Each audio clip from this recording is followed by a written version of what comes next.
The impact of education evaluation delays on state assessments for students with suspected academic disabilities is an important topic, specifically for students with educational challenges needing exceptional student education or ESE services in school. My name is Dawn Labadie. Thank you for being a part of today's presentation. The 21-22 school year transitioning from general education to ESE, I wondered why at my school there were 10 students still needing to be staffed for ESE services from the previous school year in the second 9 weeks. This slide shows what might be impacting those 10 students based on my school district's demographics. Based on those considerations, I decided to research the MTSS process. I also wanted to know if education evaluations impact testing performance. The data on the screen came from the National Center for Education Statistics for the 21-22 school year. The spring 4th grade statewide reading and math testing outcomes were compared between the 50 states and 1 U.S. territory against the United States Department of Education's testing data for each state and United States territory that took the assessments. Because state A and B were comparable in testing outcomes, they were used for comparison against the Department of Education's assessment report. State A and B had students score below level, but State A scored better than State B by 13% in reading and 13% in math.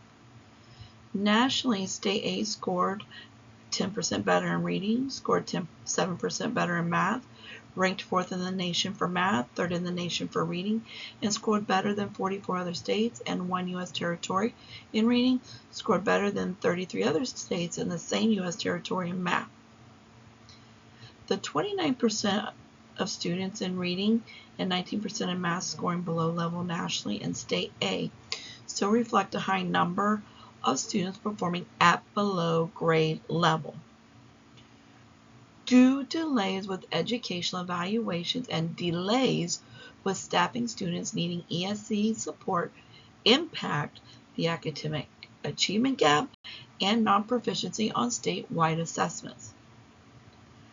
Looking at State A's National Performance Report Card, or NPR, for 2022, according to an article from the National Center for Education Statistics in 2024, about 2/3 of public school leaders believe state-mandated testing will not accurately measure the ability of students with individualized education plans or who are English language learners.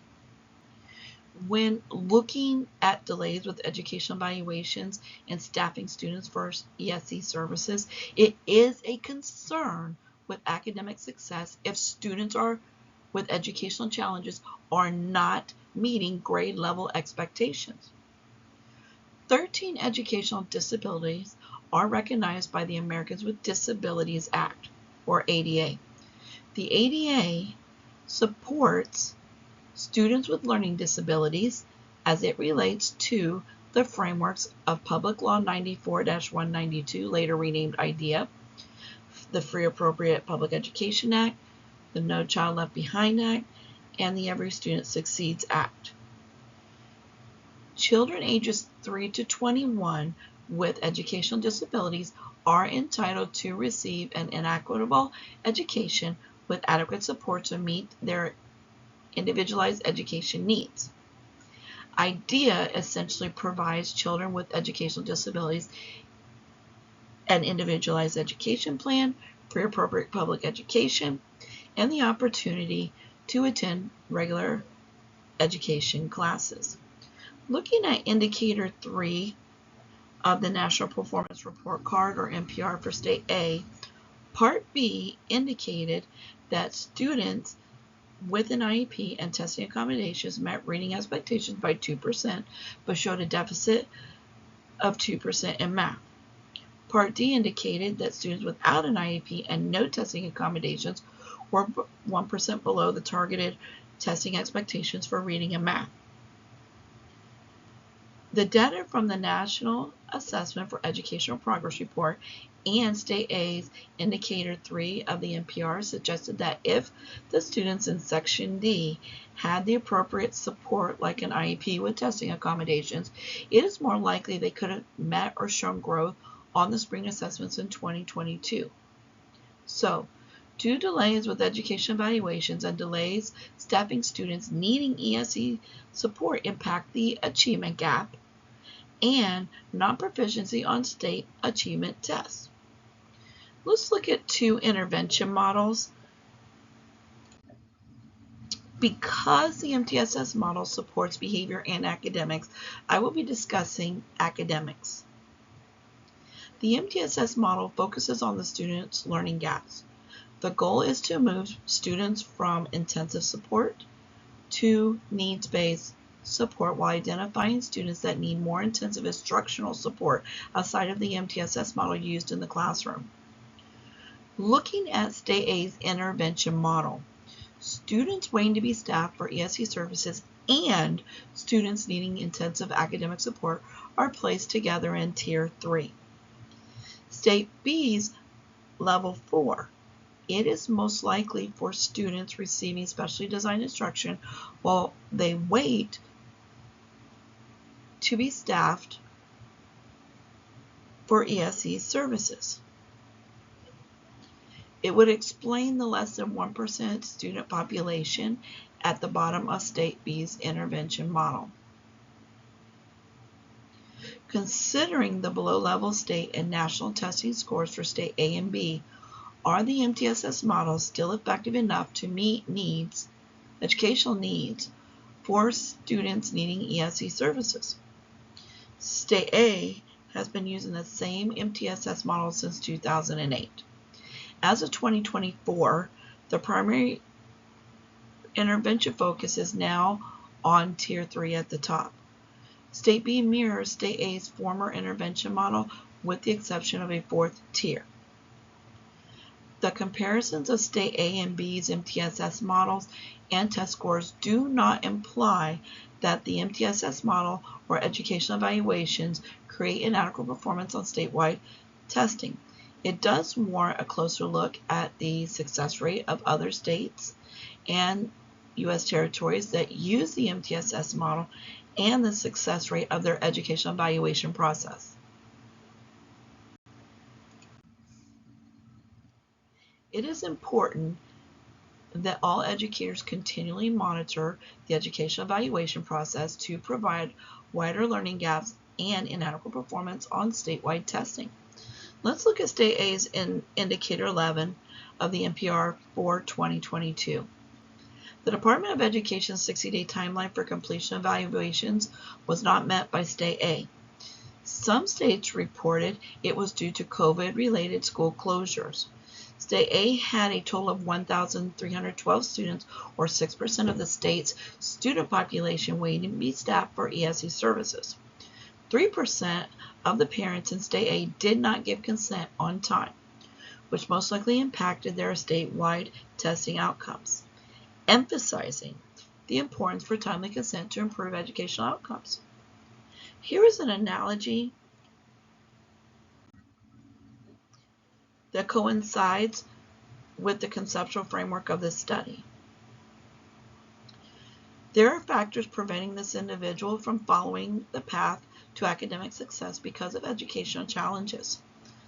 This study looked for the obstacles that create delays with educational evaluations and the barriers impacting academic achievement.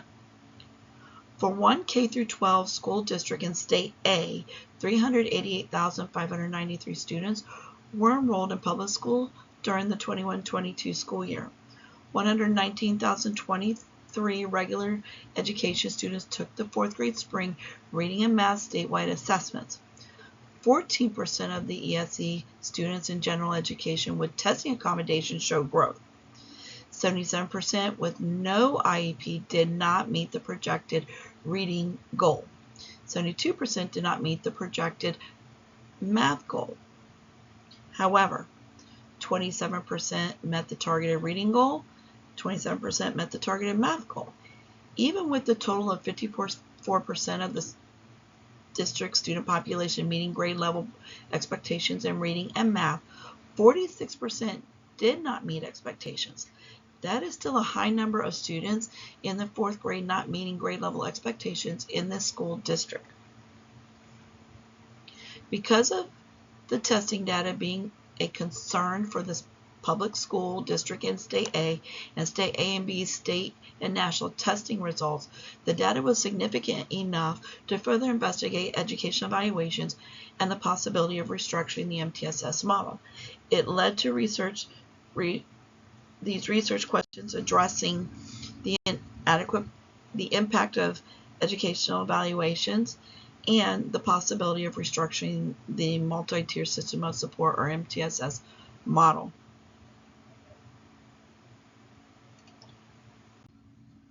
The survey used for this study was adapted from Panorama Education. It was opened July 2024 and ended summer of 2024.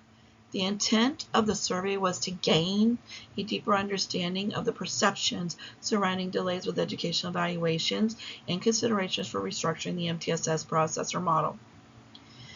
The 18-question Likert Scout survey was used for this study, consisted of 6 questions for demographics and 12 questions asking about the MTSS model and leadership involvement with educational evaluations. It was posted on Facebook social media with implied consent. The ordinal scale measurement was used to determine the frequency rates of the themes and survey question satisfaction result.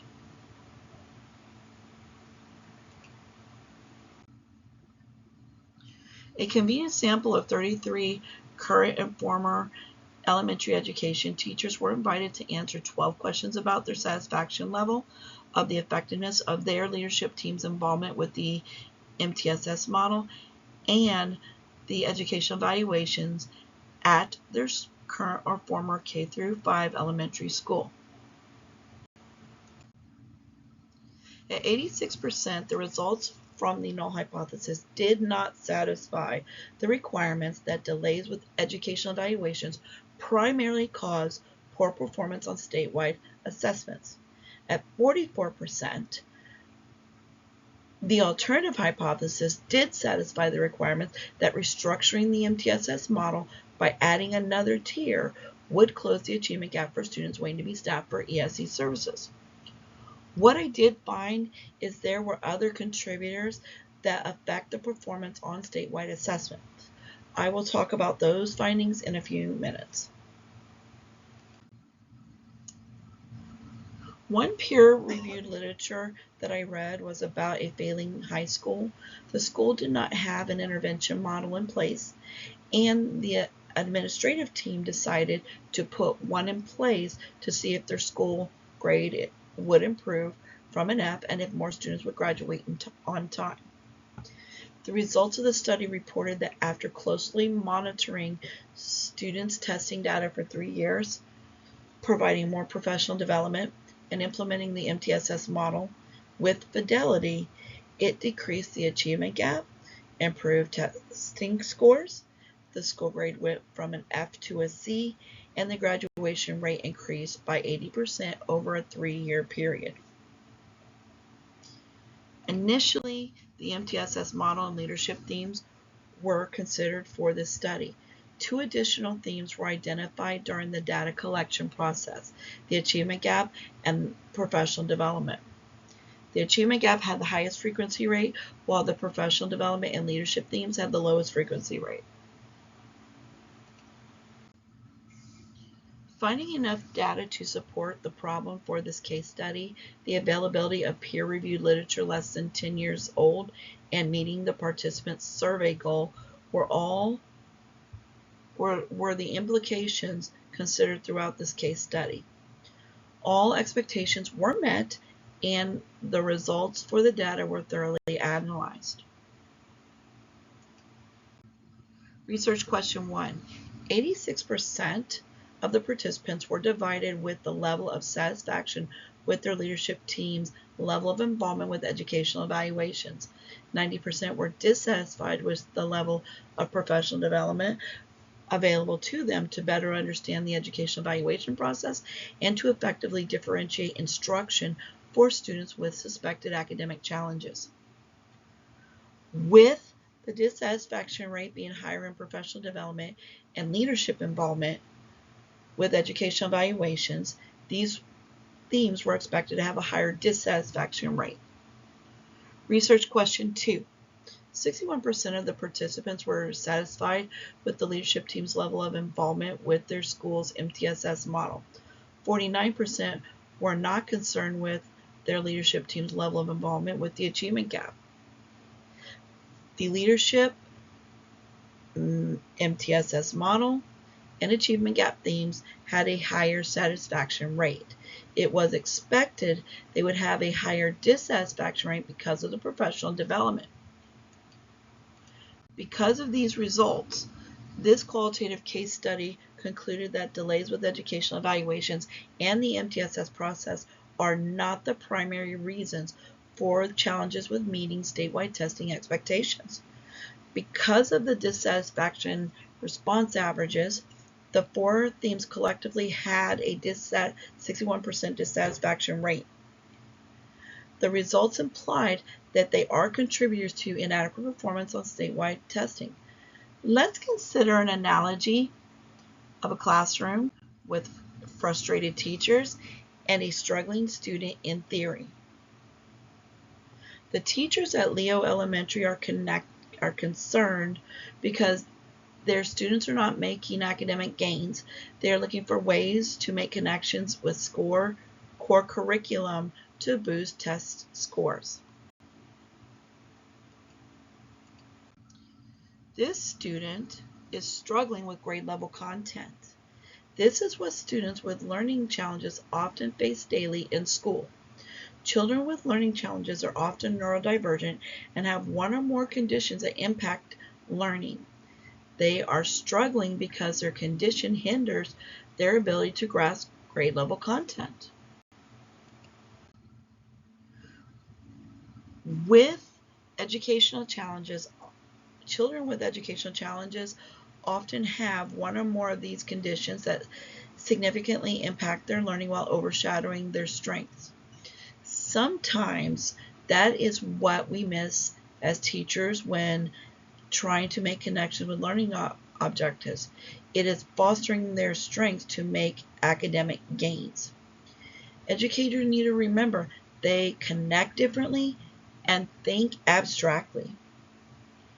Looking to the future, how will these challenges be met to close the achievement gap, especially students who consistently score in the bottom quartile on statewide assessments, because not staffing ESE students and completing educational evaluations on time increases the potential achievement gap and increases the potential for non-proficiency on state testing. How do educators change the future for students with neurodivergent minds?